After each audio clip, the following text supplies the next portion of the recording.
به بمواسم الخيرات ليغفر لهم بذلك الذنوب ويكفر عنهم سيئات ويرفع لهم الدرجات الذي جعلنا أفضل الاجتماعات من الاجتماعات وأفضل المناسبات من المناسبات وأشهد أن لا إله إلا الله وأشهد أن محمدا عبده ورسوله أفضل المخلوقات وعلى آله وأصحابه ومن تبعهم بإحسان إلى يوم الدين أما بعد فأعوذ بالله من الشيطان الرجيم بسم الله الرحمن الرحيم يا أيها الذين آمنوا اتقوا الله وكونوا مع الصادقين ঐতিহ্যবাহী বড় মসজিদ পাগলা হযরত আবু বকর সিদ্দিক রাদিয়াল্লাহু তাআলা আনহু মাদ্রাসা কর্তৃক আয়োজিত আজকের জলসার জনাবে সদরে মুহতারাম সম্মানিত উলামায়ে কেরাম উপস্থিত অর্থ এলাকার মুরব্বিয়ান যুবক ভাইয়েরা ও পর্দার আড়ালের মা ও বোনেরা আসসালামু আলাইকুম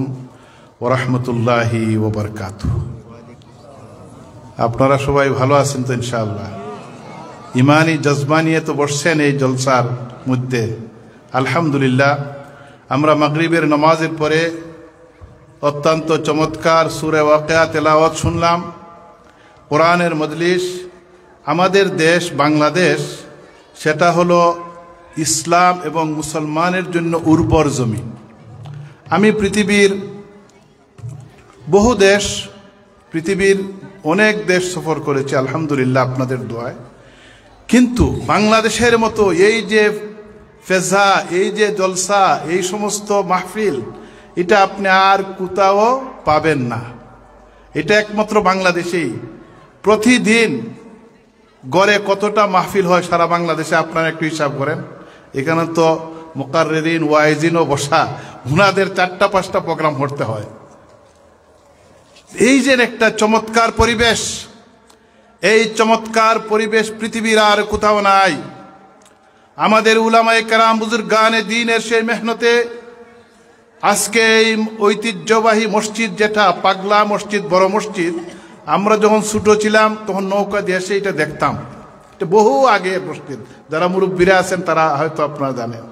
তা আলহামদুলিল্লাহ এই মসজিদের একটা হাফিজি মাদ্রাসা, আমাদের অত্যন্ত স্নেহভাজন হযরত মাওলানা আবু সাঈদ এবং এই মাদ্রাসার যারা কর্তৃপক্ষ, যে একটা এই যে বাগান আপনারা সৃষ্টি করেছেন, এটা অতুলনীয়।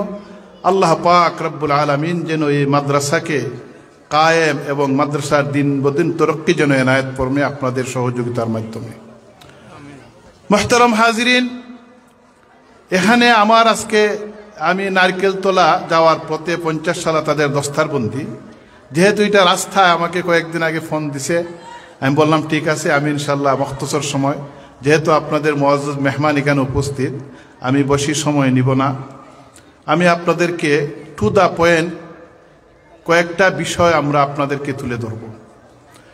আমরা মুসলমান, আমাদের উলামায়ে কেরামের মেহনতে আজকে এই বাংলাদেশ ইসলামের জন্য উর্বর। আজকে বুজুর্গানে দ্বীন হযরত শেখে গাজীনগরী রহমতুল্লাহি আলাইহি, হযরত শেখে কাতিয়া রহমতুল্লাহি আলাইহি, হযরত শেখে পাগলা সহ বহু অসংখ্য অগণিত বুজুর্গানে দ্বীনের মেহনতে এই সমস্ত মাদ্রাসা আমাদের এই অর্থ এলাকায় প্রতিষ্ঠিত হয়েছে। এই মাদ্রাসার মাধ্যমে আলহামদুলিল্লাহ আমরা যেভাবে দিন পেয়েছি, আমরা এখনো আমি বলতে পারি যেখানে মাদ্রাসা, যেখানে মসজিদ, যেখানে বুজুর্গানে দ্বীনের পদধূলিত হয়েছে, যে জায়গা ধন্য হয়েছে, সেই জায়গার মধ্যে এখন পর্যন্ত কোনো মায়ের পুতের সাহস নাই যে ইসলাম বিরোধী কোনো কার্যকলাপ করার। এটা আমাদের বুজুর্গানে দ্বীনের অবদান। আমি তো বড় গলায় সব জায়গা কানে বলি যে বুজুর্গানে দ্বীন উলামায়ে কেরাম, আমাদের আকাবির আসলাফ, যেখানেই তারা পদচারণা করেছেন সেখানেই মাদ্রাসা কায়েম হয়েছে, সেখানে মসজিদ কায়েম হয়েছে, সেখানেই আল্লাহর দ্বীনের ফেজা এবং সেখানেই তাদের রুহানি সন্তানরা সেখানে হয়েছেন এবং তাদের মাধ্যমে আজ পর্যন্ত ইসলামের খেদমত আঞ্জাম দেওয়া হচ্ছে। সেটা আমাদের বুজুর্গানে দ্বীনের অবদান। বাংলাদেশে যেভাবে আপনারা বলতে পারেন বহির্বিশ্বে কি হয়েছে, আমাদের সত্যিকার অর্থে যদি আহলে হক উলামায়ে কেরাম সারা বিশ্বে যেখানেই তাদের পদচারণাও, তারা যেখানেই গিয়েছেন সেখানেই দেখা গেছে মসজিদ প্রতিষ্ঠিত হয়েছে, মাদ্রাসা প্রতিষ্ঠিত হয়েছে, সেখানেই দিনের ফেজা, দিন এবং মধ্যে মুজাহিদরা তৈরি হয়েছে। আপনি পৃথিবীর যে কোনো প্রান্তে, অস্ট্রেলিয়া থেকে আমেরিকা থেকে আটলান্টিক মহাসাগরের পার যুক্তরাজ্য, ইউরোপ সহ সারা বিশ্বে আজকে যতটা মাদ্রাসা হয়েছে, ততটা মসজিদ হয়েছে, তার অবদান, তার কৃতিত্ব একমাত্র উলামায়ে কেরাম, উলামায়ে দেওবন্দের কৃতিত্ব। আর কেউ বুক ফুলিয়ে বলতে পারবে না আরো কার কৃতিত্ব আছে এটার মধ্যে। সেটা আমাদের বুজুর্গানে দ্বীনের। আপনারা বলবেন আপনাদের দলিল কি, প্রমাণ কি? আপনারা জানেন প্রায় 1500 মসজিদ এখন ব্রিটেনের মধ্যে। আমি ব্রিটেনের কথাই বলি। সেখানে প্রায় অনেক মসজিদে মাদ্রাসা হয়েছে, দাওরা হাদিস পর্যন্ত, মহিলাদের মাদ্রাসা হয়েছে। সেখানে আমাদের মেয়েরা দাওরায় হাদিস পাশ করে তার আলিমা হয়েছে। সেখানে আমার মেয়ে তো দাওরায় হাদিস পাশ করেছে। এটা তো এই যে অবদান, এই অবদানটা কার? এই অবদানটা হলো আমাদের বুজুর্গানে দ্বীনের। আপনারা জানেন আমাদের মুরব্বীরা যারা আছেন, আপনারা 60-এর দশকে আমাদের যারা এই দেশ থেকে, বিশেষ করে সিলেটের যারা, তারা এমনি জাহাজের মধ্যে চাকরি করতেন। জাহাজের মধ্যে চাকরি করে যখন ব্রিটিশ আমাদেরকে এই উপমহাদেশ অর্থাৎ ভারতবর্ষকে তারা অকুপাইড করেছিল, তারা তাদের যে আমাদেরকে 200 বৎসর, প্রায় 200 বৎসর শাসন করেছে, তখন এই সুবাদে আমাদের মুরব্বীরা জাহাজের মধ্যে চাকরি করে লন্ডন যাইতেন। এবং উনাদের এমন অবস্থা ছিল, আমরা এখন পর্যন্ত আমাদের মুরব্বীরা আছেন যাদের বয়স 100-র উপরে, উনারা এখনো বলেন পশ্চিম কোন দিকে আমরা জানতাম না, শুক্রবার কোন দিন আসে আমরা জানি না, রমজান কিভাবে আসে আমরা জানি না। কিন্তু এখন আলহামদুলিল্লাহ যে আপনি ব্রিটেনের মধ্যে রমজান, মুসলমান এবং মসজিদ যে এমনভাবে কায়েম হয়েছে, 60-70-এর দশকে, 80-র দশকে বুজুর্গানে দ্বীনের যখন পদচারণা হলো, সেখানে তবলিগ জমাতের মাধ্যমে তখন উলামায়ে দেওবন্দ, ভারতবর্ষ থেকে উলামায়ে কেরাম সেখানে আসছেন। তখন আমাদের যে 80-র দশকে আমাদের যে এই পরিবার পরিজন নেওয়া শুরু হয়েছে, তখন দেখা গেছে ইসলামিক একটা কালচার সেখানে প্রতিষ্ঠিত হয়েছে, মসজিদ হয়েছে, মাদ্রাসা হয়েছে। এবং আলহামদুলিল্লাহ এখন মহিলা মাদ্রাসার সংখ্যা অনেক, এবং দাওরা হাদিস মাদ্রাসা সহ অসংখ্য অগণিত মসজিদ হয়েছে। কার মেহনতে? আমাদের বুজুর্গানে দ্বীনের মেহনতে, তবলিগ জমাতের মেহনতে। এর কৃতিত্ব যদি এখন তো দেখবেন যে অনেক জমাত আছে, অনেক ইসলামের ধারক বাহক আছে, কিন্তু সত্যিকার অর্থে একমাত্র উলামায়ে কেরাম আমাদের বুজুর্গানে দ্বীন যখন গেছেন, সেখানেই এই সমস্ত যে ফেজা কায়েম হয়েছে। এর জন্য আমি আপনাদেরকে বলতে চাই, এই সমস্ত মসজিদ মাদ্রাসা হলো বুজুর্গানে দ্বীনের আমানত। এই আমানতকে আমরা যতদিন পর্যন্ত আঁকড়িয়ে ধরব, ততদিন পর্যন্ত আপনার আমার এলাকাতে কোনো বদ্দিনী আসবে না। নাম্বার 2, এর জন্য আমরা সব সময় বুজুর্গানে দ্বীনের মানহাজ এবং তাদের যে রেখে যাওয়া আমানত, তাদের যে আহলে সুন্নত ওয়াল জামাতের যে তাদের ধারক বাহক উলামায়ে কেরাম, তাদের উত্তরসূরিরা, তাদের সঙ্গী যেন আমরা হই। সবাই হইবেন তো? অনেক কিছু বাহির হইছে, আপনারা অনেক কিছু দেখবেন যে ইসলামের দিকে টানে, কিন্তু সত্যিকার অর্থে যে বুজুর্গানে দ্বীন, সত্যিকার আহলে হক উলামায়ে কেরাম আমরা যাদেরকে বলি, তারাই সত্যিকার অর্থে আল উলামাউ ওয়ারাসাতুল আম্বিয়া। এর জন্য আপনাদেরকে আমি বলবো, সত্যিকার অর্থে আমাদের এখনো বুজুর্গানে দ্বীন যারা জীবিত আছেন, তাদের পদাঙ্ক অনুসরণ করে আমরা যেন চলতে পারি, তাদেরকে যেন আমরাও আমাদের যেই এই জমানার মধ্যে তাদের পদাঙ্ক অনুসরণ করে তারা যেখানে দাওয়াত তাবলীগ এবং এই সমস্ত তাদের যে ভাবে তাদেরকে অনুসরণ করা প্রয়োজন, সেভাবে যেন আমরা করতে পারি, তাদের জন্য সঙ্গী আমরা হই। দ্বিতীয় কথা হলো, আপনারা মুসলমান, ওয়াজের মাধ্যমে আমাদের পরিবার, আমাদের সমাজ কিভাবে গঠন হয়, সেই জন্যই আমরা আজকে বসি।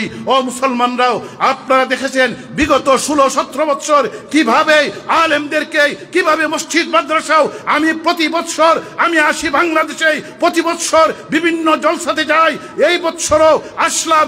এই বছর বুক ফুলিয়ে কথা বলতে পারি, যখন আমি বক্তৃতা করি, যাওয়ার পরে আমার গোয়েন্দারা নানান ধরনের হেনস্থা করত, এই বৎসর আমরা স্বাধীনভাবে আমরা কথা বলতে পারি, উলামায়ে কেরাম স্বাধীনভাবে কথা বলতে পারেন। আমি আপনাদেরকে বলতে চাই, আগামী বাংলাদেশ করতে হলে উলামায়ে কেরামের ইসলামিক তাহজিব তমদ্দুনের মাধ্যমে যদি ইসলাম এবং মুসলমানিত্বকে এই দেশকে রক্ষা করতে হয়, তাহলে কি আপনারা ঐক্যবদ্ধভাবে আলেমদের সহযোগী হবেন তো ইনশাআল্লাহ?